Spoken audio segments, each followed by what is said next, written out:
Antes de empezar a definir el concepto, es importante tener en cuenta que la guerra en Colombia se desenvuelve en regiones donde se presenta ausencia del Estado, puesto que así los grupos armados se posesionan en dichas tierras y asientan allí sus prácticas, estableciendo incluso sistemas de control social, económico y político. Teniendo siempre presente la contextualización que hice anteriormente, doy paso a desarrollar el tema en cuestión. ¿Qué entendemos entonces por paz territorial? Para determinar este significado es importante resaltar 3 elementos. El primero es la búsqueda de paz en los territorios, la cual pone en evidencia las crisis pasadas. Con esto se da pie a reconocer las problemáticas que han reforzado el conflicto armado en el territorio. Implica entender el contexto. El segundo reconoce la diferencia en los sectores y regiones. El desarrollo debe entenderse a nivel territorial, de adentro hacia afuera, que la misma población contribuye a su transformación. El tercer elemento tiene que ver con reconocer la confluencia de los actores. Todos los implicados deben contribuir a resolver los asuntos, las necesidades de los territorios, identificando los puntos importantes que se deben solucionar en los mismos. Así, la paz territorial permite reconocer la crisis y el potencial del territorio para poder resolverla.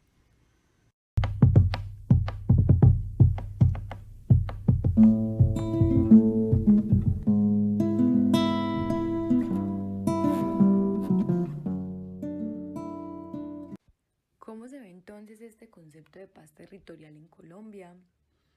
Muchas organizaciones han ido hablando de construcción de paz en el territorio, un trabajo que ayude a resolver las problemáticas sociales que allí se tienen. La construcción de paz está asociada a las dificultades de orden social, económico que se van dando en las regiones, enfocada en resolver las crisis propias de las demandas de cada sector social. Sin embargo, una conceptualización de este término de paz territorial se dio a partir de la intervención de Sergio Jaramillo, filólogo y filósofo que participó como agente de paz en los acuerdos con las FARC. Si bien se explicaba en el programa radial que no fue este señor quien introdujo por primera vez el término, sí fue quien recogió su conceptualización. Es muy importante tener en cuenta la mención que Sergio hace sobre la paz territorial, ya que él reconoce la paz como un motor de desarrollo de los territorios. Además, plantea que es muy importante reconocer lo que ha ocurrido en las regiones y reconstruirlo, pensando en las necesidades específicas. Aspectos que son de suma importancia a la hora de realizar una intervención social, ya que es muy importante partir del centro hacia afuera, reconociendo las debilidades, necesidades, fortalezas, deseos, demandas de la población. Es primordial conocerla para poder realizar una transformación en ella.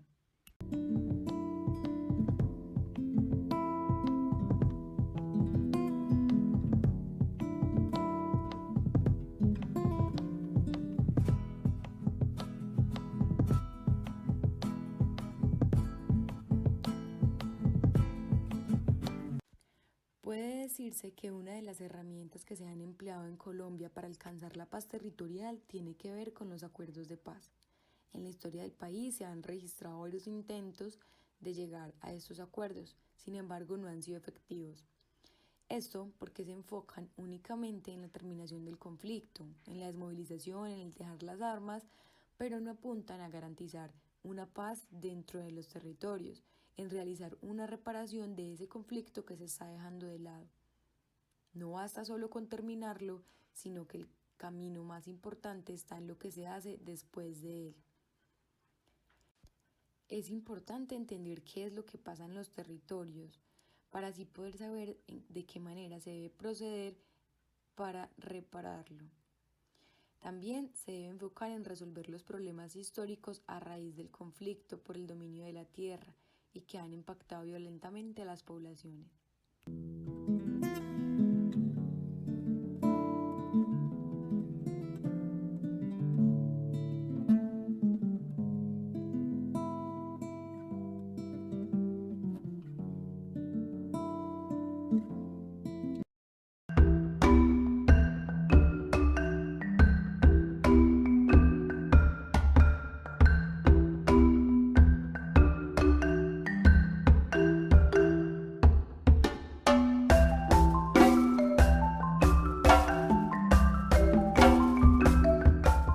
Para mí, construir paz territorial es que sean reconocidos nuestros derechos como campesinos para que no se nos vulneren, ya que como cultura el gobierno nos tiene abandonados.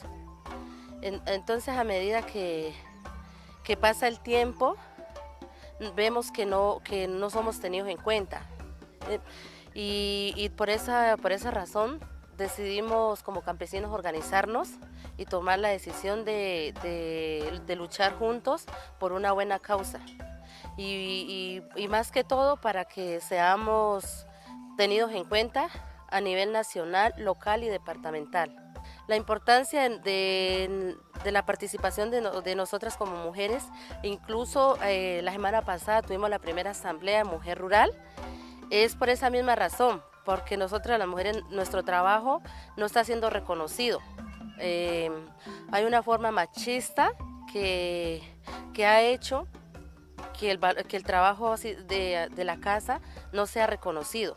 Entonces nosotros debemos y queremos participar en todos los espacios, pero que no sean pequeños espacios, sino también grandes espacios.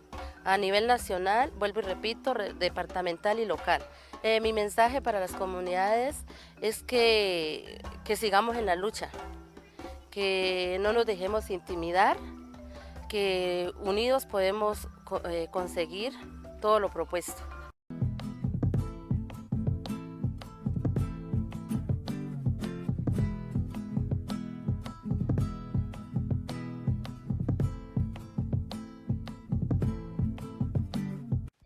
El conflicto armado en Colombia no puede centrarse en las prácticas de X o Y organización de renombre.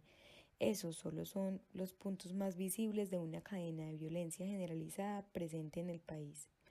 En medio de las dinámicas sociales cotidianas es posible identificar cómo esos grandes rasgos de violencia se particularizan.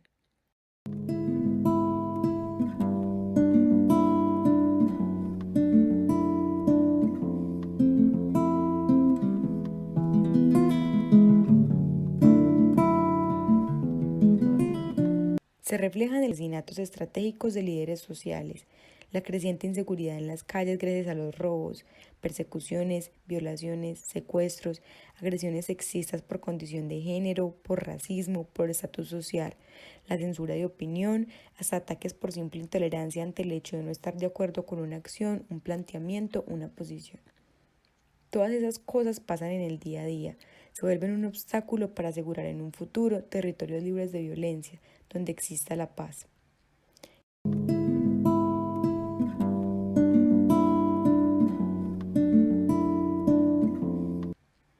En la construcción de paz por parte de los planteamientos del gobierno existe la preocupación por el territorio y por los derechos.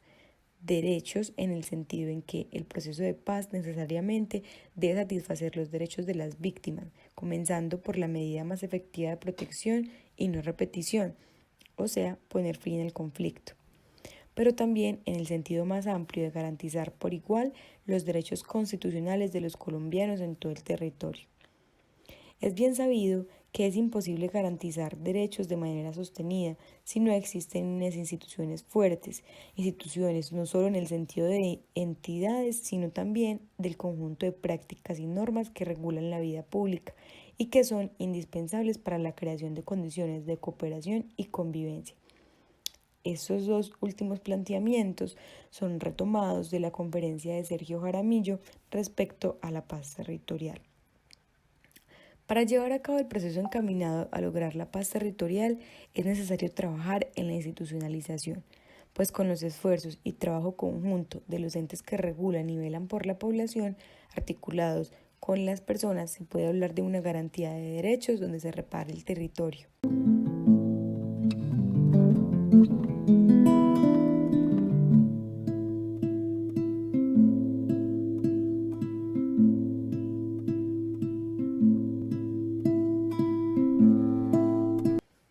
El aspecto más obvio, pero importante, en la vía de construcción de paz en el territorio es que primero que todo hay que terminar el conflicto, para poder así trabajar con las partes que estaban inmersas en él.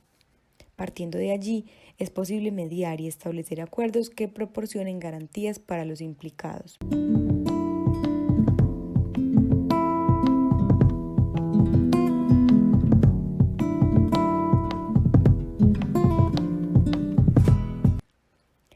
Cito textualmente: lo principal es lo que pasa después. Lo principal es entender la paz como una oportunidad, como una gran palanca de cambio para hacer lo que no hemos logrado hacer en 50 años de guerra. Se requiere la energía de la paz para poder poner en marcha la transformación de las condiciones que han mantenido vivo el conflicto.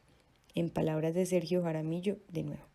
La paz es una oportunidad para la transformación de un territorio que por largos años se ha visto deteriorado por la guerra, donde las personas no creen en las posibilidades de salir adelante por otros medios. Muchas de estas poblaciones han dependido del conflicto incluso para vivir, pues como se mencionaba en el programa radial, los grupos subversivos se instauraban en los lugares donde el Estado nunca había llegado, controlando así las dinámicas sociales, políticas y económicas.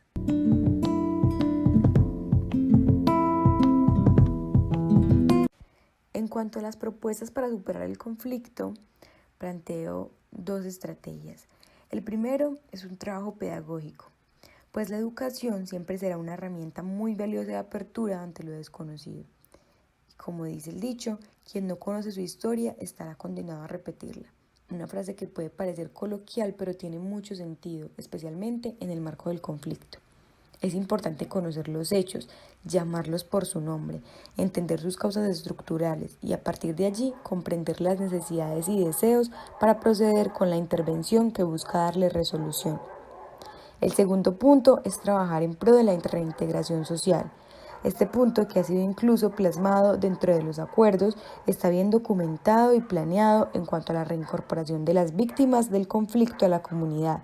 Existe apoyo psicológico, médico, social y asimismo se han llevado a cabo programas que persiguen estos mismos objetivos con los desmovilizados. Sin embargo, existe una estigmatización social fuerte hacia estos actores, por lo cual planteo la pertinencia de un trabajo en psicoeducación, donde se culturice a las personas del común en el tema de las oportunidades, del arrepentimiento y el perdón, no para humanizar los actos cometidos por los guerrilleros y victimarios, sino para comprender que existen diferentes coyunturas en la vida humana que llevan a tomar decisiones equivocadas, pero que aún así los seres humanos son agentes de cambio y resignificación. Terminar con el conflicto armado es solo el primer paso para alcanzar la paz. La verdadera transformación debe empezar en la persona misma, modificando sus prácticas y formas de pensar, e irse extendiendo hacia lo grupal, entendiendo que la construcción de la paz es un asunto de todos.